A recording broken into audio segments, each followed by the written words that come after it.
Hello बच्चों, कैसे हैं आप लोग। बच्चों उम्मीद है आप लोग बहुत अच्छे होंगे, फिट और फाइन होंगे। बच्चों आज की क्लास में हम लोग क्या पढ़ने जा रहे हैं, तो आज की क्लास में मैं आपके सामने लेकर आया हूं टेंस पार्ट का बिल्कुल थर्ड पार्ट, फ्यूचर वाला सेक्शन शुरू होने जा रहा है। और हमारा सबसे पहला टेंस है सिंपल फ्यूचर टेंस। तो आइए समझते हैं कि सिंपल फ्यूचर टेंस क्या होता है, उसके सारे बेसिक रूल्स को, कॉन्सेप्ट्स को और ट्रांसलेशन सब कुछ समझते हैं। आइए स्टार्ट करते हैं। देखो सिंपल फ्यूचर टेंस क्या होता है। सिंपल फ्यूचर टेंस में हम वैसे वर्ब्स को, वैसे सेंटेंसेस को सॉल्व करते हैं जो कि फ्यूचर के टाइम को शो करता है।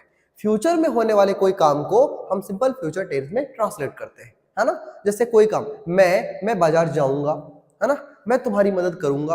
अच्छा, मेरा भाई कल पटना से यहाँ आएगा, हम लोग दिल्ली जाएंगे। ये सारे सेंटेंस जो कि फ्यूचर के लिए है, ऐसे सारे सेंटेंसेस को हम सिंपल फ्यूचर टेंस में बनाने वाले हैं। समझ में आ गया, बेसिक रूल समझ में आ गया। अब आइए समझते हैं। देखो इंट्रोडक्शन पार्ट में हमने सीखा है कि इसको पहचानते कैसे हैं। इसको पहचानने का नियम है ता होगा या तो ओनली गा पर यदि एंड करता है तब भी हम इसको सिंपल फ्यूचर टेंस में ही रखते हैं। इसका स्ट्रक्चर क्या कहता है, देखो इसका स्ट्रक्चर कहता है पहले सब्जेक्ट लिखना होता है, उसके बाद आप शैल या विल में से सेलेक्ट करोगे, इसके बाद आपको V1 लिखना है, इसके बाद आपको ऑब्जेक्ट लिख देना है। ठीक है, समझ आ गया। देखो अब जब भी यहां पर इस तरह से ऑब्लिक वाला पार्ट होता है, इसका मतलब वहां पर आपको सिलेक्शन करने की बात होती है कि सर सेल लगाए या विल लगाए, किसके साथ सेल लगाए, किसके साथ विल लगाए। इसके लिए आपके सामने ये पार्ट है, सिर्फ फर्स्ट पर्सन के साथ ही, फर्स्ट पर्सन जो प्रोनाउन होता है सिंगुलर और प्लूरल मतलब आई और वी, इसके साथ केवल आपको लगाना है सेल,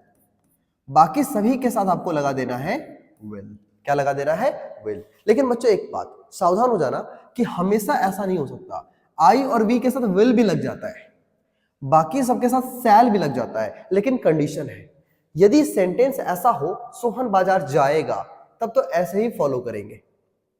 लेकिन ऐसा हो कि सोहन बाजार अवश्य जाएगा, उसको नेसेसिटी बना दिया जाए, तब वैसे समय में हम क्या करते हैं, इनके ऑक्सिलरी वर्ब्स आपस में एक्सचेंज हो जाते हैं। मतलब आई वी के साथ विल लगना शुरू हो जाता है और अदर्स के साथ सैल लगना शुरू हो जाता है। तो आप इस बात से बिल्कुल टेंशन ना ले कि किसके साथ क्या लग रहा है। अब देखो एक और बात समझते हैं। तो यदि आपको ये पार्ट समझ में आ गया है तो हम इसके मदद से अब हम लोग ट्रांसलेशन कर सकते हैं। तो आइए स्टार्ट करते हैं अपने ट्रांसलेशन को और समझते हैं। लिखा है सोहन बाजार जाएगा, सोहन बाजार जाएगा फ्यूचर का पार्ट है। कैसे बनाएंगे, सबसे पहले सब्जेक्ट लिखिए, तो सब्जेक्ट है हमारा सोहन। क्या है बच्चों, सोहन। अब सोहन के साथ सैल लगाएंगे या विल, सोचो सोचो। सोहन क्या वो फर्स्ट पर्सन प्रोनाउन में आता है, बिल्कुल नहीं। तो यदि ये अदर्स में आता है तो इसके साथ आपको क्या लगाना है, विल लगाना है। तो हो जाएगा सोहन विल, इसके बाद V1 है आपका जाना, मतलब go to where, where where market. तो आपका सेंटेंस कंप्लीट हो गया और बन गया Sohan will go to market. ये फ्यूचर को शो कर रहा है, Sohan will go to market. देखिए आगे है मोहन कैलाश को नहीं बुलाएगा, फ्यूचर में है नहीं बुलाएगा, तो फ्यूचर सिंपल फ्यूचर टेंस का नेगेटिव पार्ट है ये। कैसे बनाएंगे, सबसे पहले हमारा सब्जेक्ट है मोहन, इसके बाद सैल या विल, तो ये फर्स्ट पर्सन से नहीं है तो विल ही लगाओ। विल के साथ आपको नेगेटिव सेंटेंस है इसलिए लगा सकते हो आप नॉट। इसके बाद वर्ब 1 है आपका कॉल, और किसे नहीं बुलाएगा, कैलाश, तो कॉल के बाद आपको लिख देना है कैलाश। इस तरह से आपका नेगेटिव सेंटेंस भी कंप्लीट होता है।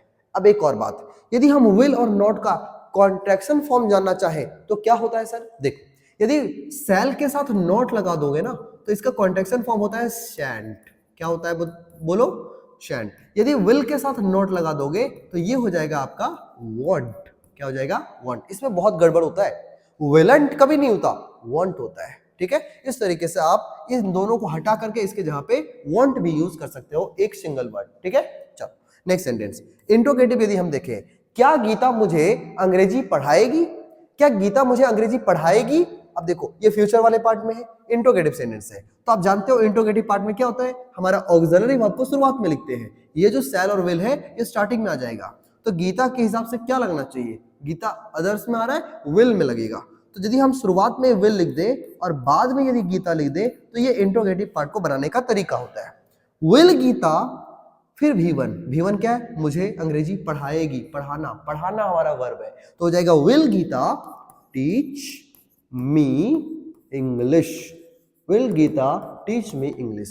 अब यहां पर आपको एक चीज फील हो रहा होगा कि यहां पर आपके सामने मी भी ऑब्जेक्ट का काम कर रहा है, इंग्लिश भी ऑब्जेक्ट का काम कर रहा है, तो डबल ऑब्जेक्ट्स है, बिल्कुल डबल ऑब्जेक्ट्स है, कोई दिक्कत नहीं है। लेकिन जो लिविंग पार्ट होता है ना इन दोनों में से, उसको पहले लिखा करो और जो बाद वाला पार्ट होगा उसको नॉन लिविंग सेंस में डाल दिया करो। लेकिन क्या हम इसको पहले कर सकते हैं? यस, हम लोग कर सकते हैं। सेंटेंस बनेगा विल गीता टीच इंग्लिश, और यदि इसको बाद में लिखोगे तो वो टू के साथ हो जाएगा। तो सेंटेंस कैसे लिख सकते हैं हम इसी को?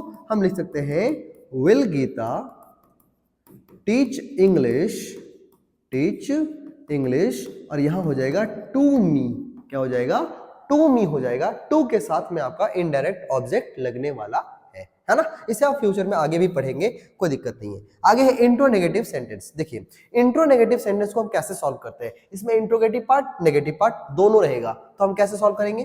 क्या तुम्हारे पिताजी तुम्हें नहीं डांटेंगे? फ्यूचर की बात है, तो हमें लिखना होगा शुरुआत में विल, क्योंकि तुम्हारे पिताजी, ऐसा यदि कोई सब्जेक्ट है तो इसके साथ तो विल ही आएगा, तो विल शुरुआत में। तुम्हारे पिताजी का योर फादर है ना।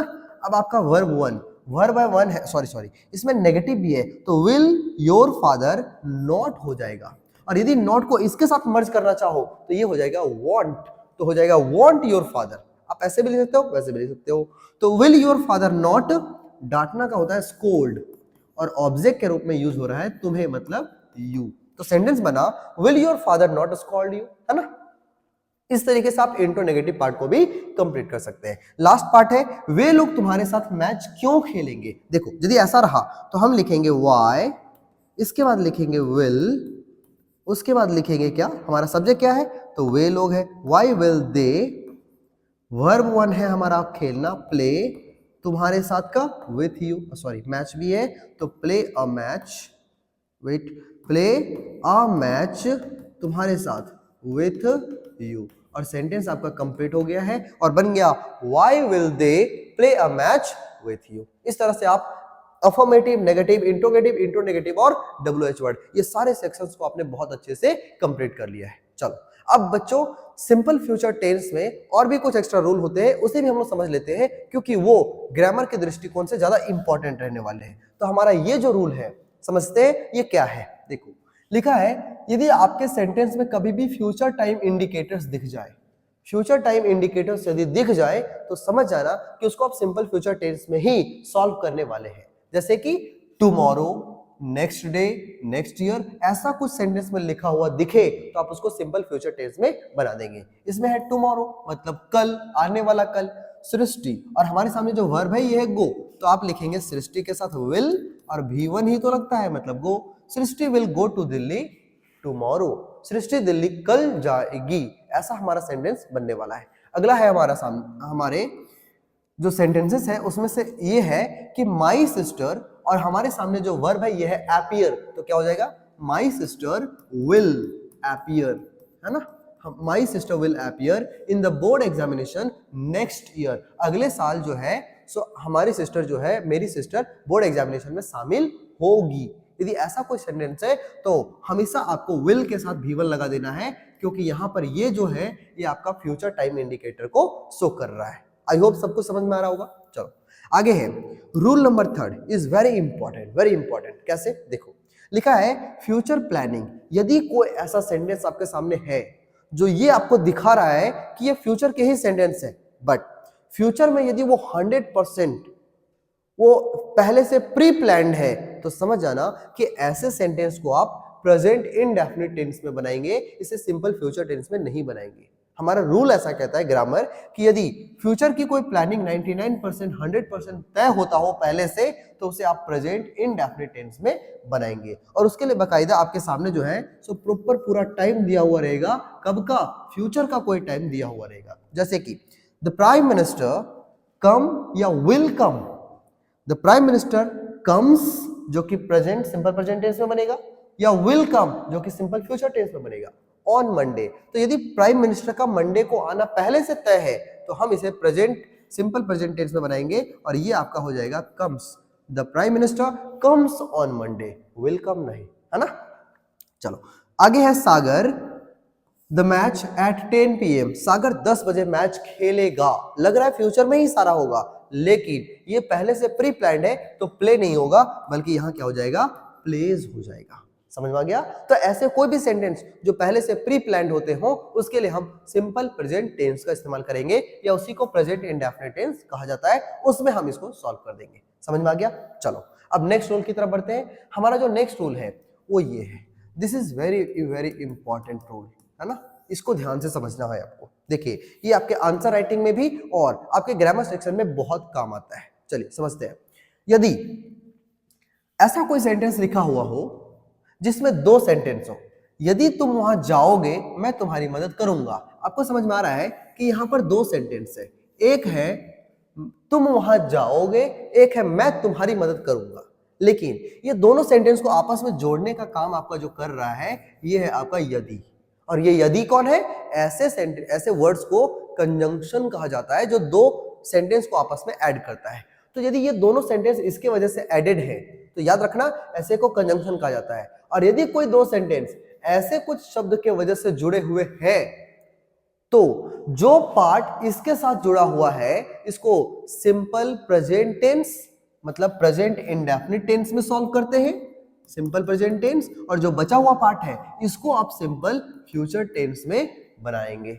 समझ में आ गया? लेकिन अब आपको देख के लग रहा होगा ना कि सर ये भी तो आपका सिंपल फ्यूचर टेंस के जैसा महसूस हो रहा है। बिल्कुल सही, ये सिंपल फ्यूचर टेंस जैसा लगता है हिंदी में, बट जब हम इसको ट्रांसलेट करेंगे तो हमेशा जो कंजंक्शन लगा हुआ है इसके साथ उसको सिंपल प्रेजेंट टेंस में ट्रांसलेट किया जाता है। चलो ट्रांसलेट करके देखते हैं। यदि तुम वहां जाओगे, if you will go there नहीं, if you go there, simple present tense. तो जो दूसरा वाला पार्ट है उसे हम सिंपल फ्यूचर में बना लेंगे और ये बनेगा मैं तुम्हारी मदद करूंगा, मतलब आई के shall, I shall help you. I hope समझ में आ रहा होगा बढ़िया से। चल अगला है, जब तुम्हारे पिताजी मुझे बुलाएंगे मैं आ जाऊंगा।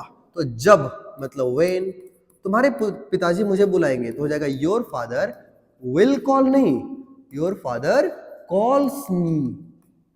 तो क्या होगा? मैं आ जाऊंगा, आई शैल कम, आई शैल कम। तो आपको समझ में आ रहा है ना कौन सा पार्ट प्रेजेंट इंडेफिनिट में बनेगा, कौन सा सिंपल फ्यूचर टेंस में बनेगा। आई होप आपको ये क्लियर हो रहा होगा। चलिए अगला सेंटेंस, जब तक वह मुझे नहीं बुलाएगी मैं नहीं जाऊंगा। अच्छा सेंटेंस है ना, जब तक वह मुझे नहीं बुलाएगी मैं नहीं जाऊंगा। अब ऐसे सेंटेंस को कैसे बनाएंगे? देखो बच्चों, जब तक वह, अब एक वर्ड है आपके सामने जब तक और साथ में नहीं भी है, तो ऐसा कोई शब्द है जो कि जब तक और नेगेटिव वर्ड को भी इसी में शामिल कर ले? यस, आपके सामने है अनटिल, अनलेस भी होता है बट यहां अनटिल यूज करेंगे।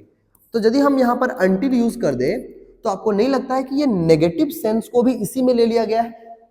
तो यदि ये नेगेटिव सेंस इसी में है तो बचा हुआ पार्ट क्या है? वह मुझे बुलाएगी, मतलब हो जाएगा अनटिल शी कॉल्स मी। ऐसा हमेशा याद रखना, अनटिल या अनलेस के साथ कभी भी सेंटेंस में नॉट शब्द का इस्तेमाल नहीं करना है क्योंकि यही नेगेटिव सेंस को ले रहा होता है। तो हो गया अनटिल शी कॉल्स मी, मैं नहीं जाऊंगी, आई shall not go, I shall not go. इस तरह से आपका ये तीन सेंटेंस के माध्यम से हमने इस रूल को बहुत अच्छे से समझ लिया है। आई होप क्लियर हो गया होगा। कोई दिक्कत, कोई परेशानी हो तो कमेंट बॉक्स में आप हमसे क्वेश्चन पूछ सकते हैं। चलो आगे है रूल नंबर 5, ये भी इंपॉर्टेंट रूल है। कहता है यदि सेंटेंस में एल्स लिखा हुआ हो जिसका अर्थ होता है नहीं तो आप जो सेंटेंस उसके साथ जुड़ा हुआ है उसको आप सिंपल फ्यूचर टेंस में ही बनाएंगे। जैसे कि समय पर काम पूरा कर लो, नहीं तो तुम बाद में पछताओगे।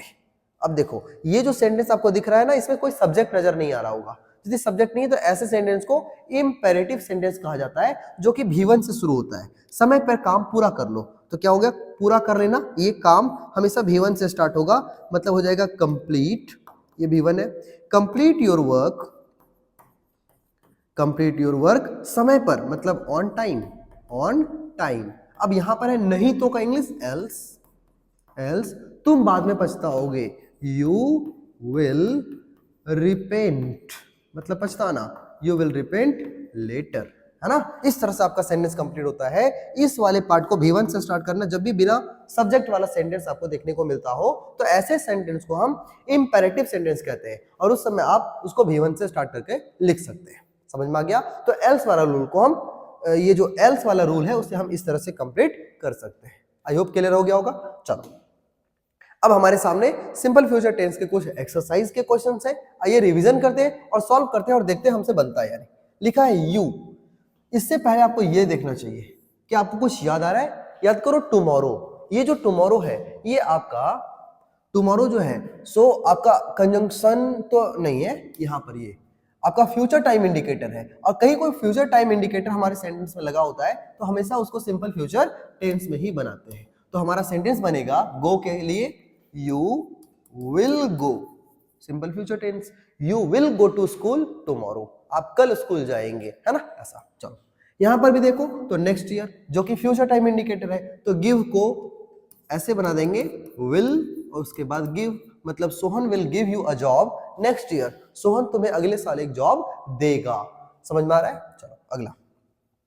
अब ये दोनों सेंटेंस बहुत इंपॉर्टेंट है आंसर राइटिंग के लिए भी और आपके ग्रामर के दृष्टिकोण से तो है ही बहुत इंपॉर्टेंट। देखो हमारे सामने दो सेंटेंस है, सबसे पहला ये है, दूसरा वो है, ये कंजंक्शन के साथ लगा हुआ है और हमारा सबसे पहला वर्ब है वर्क, दूसरा है गेट। तो आप जानते हो जो कंजंक्शन के साथ जुड़ा होता है इसको सिंपल फ्यूचर टेंस में नहीं बल्कि सिंपल प्रेजेंट टेंस में बनाते हैं। इसलिए वर्क को यदि हम लिखे तो इफ सी वर्क नहीं works hard, simple present tense ऐसा रूल कहता है। तो हो गया if she works hard she will get a job, she will get a job. तो ये जो गेट है इसके साथ में हम इसको सिंपल फ्यूचर टेंस में बनाएंगे। राइट, समझ में आ गया। दूसरा क्वेश्चन वैसा ही है, व्हेन के साथ है। तो ये पहला वाला जो पार्ट है ये हम लोग लिखेंगे सिंपल प्रेजेंट के का रूल यूज करके हम लिखेंगे और हो जाएगा when they help the poor they will get a reward. यहां पर भी हो जाएगा आपका विल गेट, ये हो गया आपका सिंपल फ्यूचर टेंस के साथ में उसको हम लोग बनाएंगे और ये आपके किसके साथ जाएगा, तो ये सिंपल प्रेजेंट टेंस के साथ जाएगा। राइट, चलो एक रूल यहां पर है एल्स वाला। तो हमने सीखा है बी ऑन टाइम, B1 के साथ स्टार्ट है, हमेशा समय पर काम करो, else you will be fail. Be हमारा वर्ब का काम करेगा और हमारा हो जाएगा you will be fail, otherwise आप क्या हो जाएंगे, तो असफल हो जाएंगे, आप फेल हो जाएंगे। समझ में आ गया। और इस तरीके से बच्चों आपने एक्सरसाइज क्वेश्चंस को भी बहुत अच्छे से ट्राई किया और आपने सारे रूल्स को भी बहुत अच्छे से सीखा है। आई होप आपने एंजॉय किया होगा आज के सेशन को। तो चलिए मिलते हैं अगली क्लास में फिर से एक नए टेंस के साथ, एक नए शानदार वीडियो के साथ। बच्चों यदि आपको इस चैनल से कुछ भी फायदा हो रहा है तो आप चैनल को सब्सक्राइब कर लें और बेल आइकन को ऑन कर लें। यदि कोई डाउट बचा हुआ है तो आप कमेंट सेक्शन के माध्यम से पूछ सकते हो और यदि आपने इसके प्रीवियस कुछ लेक्चर्स को नहीं देखा है, टेंस के सारे लेक्चर्स को नहीं देखा है, तो आप डिस्क्रिप्शन बॉक्स में उसके प्लेलिस्ट को देख सकते हैं और सारे एक एक करके सभी को स्टडी कर सकते हैं। चलिए मिलते हैं अगले क्लास में, तब तक जुड़े रहिए, देखते रहिए, पढ़ते रहिए, सीखते रहिए और जुड़े रहिए गुरुकुल साथी के साथ। तब तक के लिए थैंक यू वेरी मच। जय हिंद।